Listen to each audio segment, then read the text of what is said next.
In 1717, a 28-year-old sailor named Samuel Bellamy captured a ship worth more money than most kings would see in a lifetime.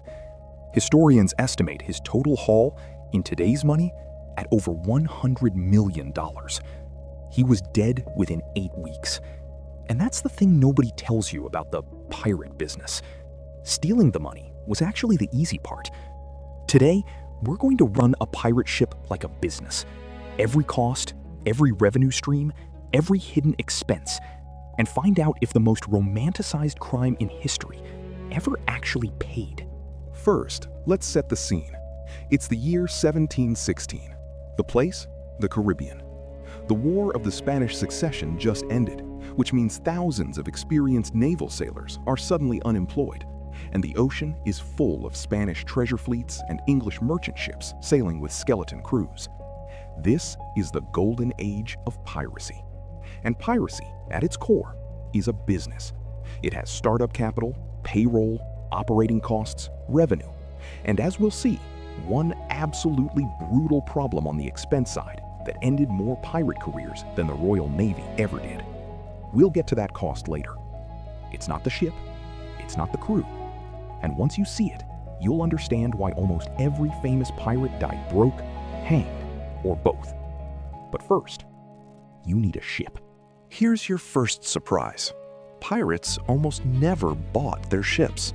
And when you see the prices, you'll understand why. A small, fast sloop, the Honda Civic of piracy, cost roughly £1,000 to £2,000 new in the early 1700s. Adjusted for inflation, that's somewhere in the range of $300,000 to $400,000 today. A proper warship, 10 times that. No sailor had that kind of money, which is why the pirate business model starts with the ultimate startup hack. You steal the office. The typical career path looked like this. Step 1, get a small boat, a fishing vessel, a canoe, anything. Step 2, use it to capture a slightly bigger ship. Step 3, repeat. Blackbeard's famous flagship, the Queen Anne's Revenge, was a captured French slave ship he took in 1717. A 200-ton vessel he refitted with roughly 40 cannons. But free doesn't mean cheap, because now you have to convert a cargo ship into a weapon. That means cutting new gun ports, reinforcing the deck to handle cannon recoil, and the cannons themselves. If you couldn't steal enough, a single cannon could cost as much as a skilled worker earned in months. Then gunpowder, at roughly $1 per pound. Shot, muskets, cutlasses, pistols, for a crew of 100 men. And one more startup line item people never think about: the flag. That famous skull and crossbones? It wasn't decoration, it was marketing. The whole point of the Jolly Roger was to terrify a merchant crew into surrendering without a fight. Because every cannonball you fire is money, and every hole in the prize ship is money you just destroyed. The flag was the cheapest weapon on board. So, startup phase complete. You have a stolen, refitted, armed sloop. Total cash invested? Modest. Total value? Hundreds of thousands in today's money. Best startup deal in history, right? Now comes payroll. And this is where the pirate business gets genuinely weird, because pirates ran their ships in a way that was about 200 years ahead of its time. Quick question. What do you think a pirate crew looked like, organizationally? A tyrant captain whipping terrified men? Completely wrong. That was the merchant navy. Pirate ships were floating startups with profit sharing. Before a voyage, every man signed a document called the Articles, a literal written contract. And in it, you find something remarkable. Nobody got a salary. The entire crew worked for equity. The standard split, according to surviving articles, an ordinary crewman got 1 share of the loot. Skilled specialists, the carpenter, the surgeon, the gunner, got 1 1/4, maybe 1 1/2. The quartermaster, 1 1/2 to 2. And the captain, 2 shares. Read that again. The CEO of this operation earned just twice what the newest deckhand made. Compare that to a modern CEO earning 300 times the median worker, and the pirate ship starts looking like the most egalitarian workplace of its century. It gets better. The articles included injury compensation. history's first workers' comp. Lose your right arm in battle? The articles of Captain Henry Morgan's expeditions paid roughly 600 pieces of 8. A leg? Around 500. Payout scaled by limb, spelled out in writing, paid off the top before anyone got their share. Why so generous? Simple business logic. A pirate crew was 100 armed men who could vote the captain out, and did. Captains were elected and deposed by majority vote. The only way to lead was to pay fairly and win. Blackbeard understood this perfectly. The terrifying image, the smoke in the beard, the theatrical menace, that was employer branding. The scarier your reputation, the more prizes surrendered without a fight. The more money your crew made, the more the best sailors wanted to work for you. But here's the payroll problem hiding underneath. No salary means no revenue, no pay. No prey, no pay. That was the actual phrase in the articles. 100 men working for free until a prize appears, which means the pressure to capture ships wasn't greed, it was existential. So let's talk about what it cost just to keep those 100 men alive while they hunted. Every business has a burn rate, and a pirate ship's was vicious. Start with food. 100 men eat roughly 100,000 calories a day. At sea, that meant salted beef and pork by the barrel, hardtack biscuit, a cracker so hard sailors joked it doubled as ammunition, and it spoiled constantly in the Caribbean heat. Then, the line item that dwarfed food: alcohol. Rum wasn't a luxury on a pirate ship. Water stored in wooden barrels went foul in days, so alcohol was literally the safe drinking supply. When Blackbeard blockaded Charleston Harbor with the most feared pirate fleet in the Americas, holding the city hostage, do you know what he demanded as ransom?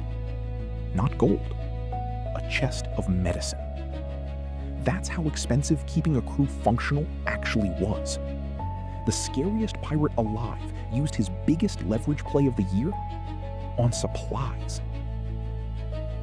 But the true operating nightmare wasn't feeding the crew, it was feeding the ship. In tropical waters lives a creature called the teredo worm, the termite of the sea. It eats ship hulls from the inside. Left untreated, it turns your $100,000 asset into a sponge in a couple of years. On top of that, weeks of barnacle and seaweed growth on the hull could cut your speed dramatically, and speed was the entire business model. A slow pirate ship catches nothing and outruns nobody. The fix was a process called careening, and it was brutal.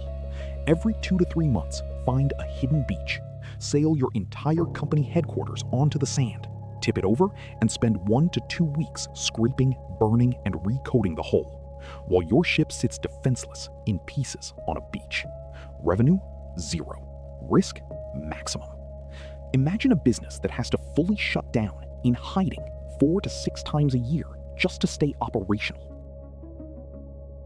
Add ongoing gunpowder, sail canvas, rope, spare timber, and the constant replacement of everything saltwater destroys, and you start to see it. The loot from a decent prize wasn't profit. Most of it was just refueling the machine. And yet, none of this is the expensive part. Everything so far, a good captain could manage. What killed the pirate business was what happened after you won, after the ship surrendered, after the chests came aboard.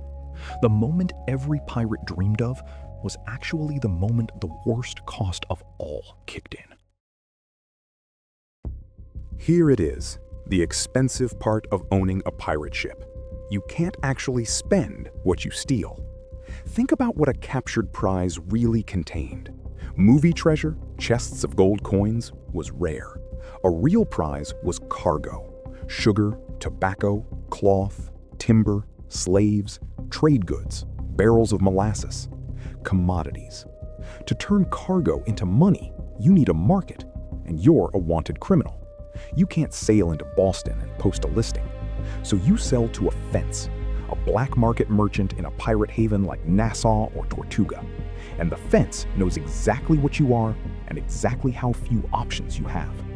Historians estimate stolen cargo sold for a fraction of its legitimate market value, often pennies on the pound. The merchant who bought it resold at full price. Read that as a business. The pirates took all the risk, did all the fighting, faced the noose, and the fences captured most of the value. The real winners of the Golden Age of Piracy were the middlemen who never fired a shot. It gets worse. Every safe harbor had a price. Corrupt governors charged, in effect, protection fees. Gifts, bribes, a cut of the goods to look the other way. Tavern keepers, brothel owners, and merchants in ports like Port Royal ran a perfectly legal vacuum pump aimed at pirate pockets. There are accounts of sailors blowing 2 or 3 years of salary in weeks ashore. Partly recklessness, but partly pure logic. Which brings us to the darkest number in the whole business. The average pirate career during the Golden Age lasted roughly 2 years. Not until retirement, until death or capture. Captain Bartholomew Roberts, statistically the most successful pirate of the age, over 400 ships captured, summed up the entire business model in one sentence. "A merry life and a short one shall be my motto." That's the final accounting. Revenue, spectacular, occasionally. Costs, a stolen ship that eats itself, a 100-man payroll on pure commission, a supply bill that never stops, fences taking the margin, officials taking bribes, and a career expectancy shorter than a modern smartphone contract. Samuel Bellamy, the $100 million man from our opening, his ship, the Wida, sank in a storm off Cape Cod 8 weeks after his biggest score. The treasure went down with him. Divers only found it in 1984. So, should you have owned a pirate ship? Here's the verdict. As an investment, catastrophic, near total loss of capital and, statistically, of the investor. When Britain offered a blanket pardon to pirates in 1718, hundreds accepted immediately, the clearest possible market signal that the people inside the industry knew the numbers didn't work.